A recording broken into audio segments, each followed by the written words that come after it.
usab ang anak nga letrang Y. Karon mga bata, ingganion pagsulat ang inahan nga letrang Y.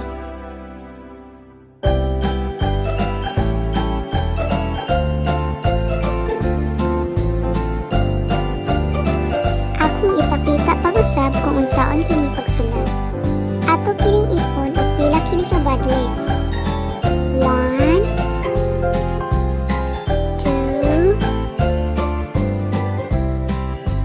3. Karon mga bata, isulat sa inyong palad ang inahan nga letrang Y. Maayo. Karon, ato na pungtunan kung saan pagsulat ang anak nga letrang Y. Tan-awa ninyo kini pag-ayo.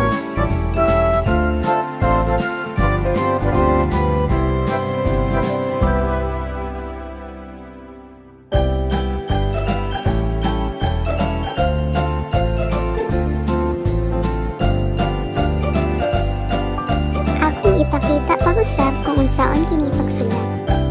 Ato kining ipon og pila kini ka badles. 1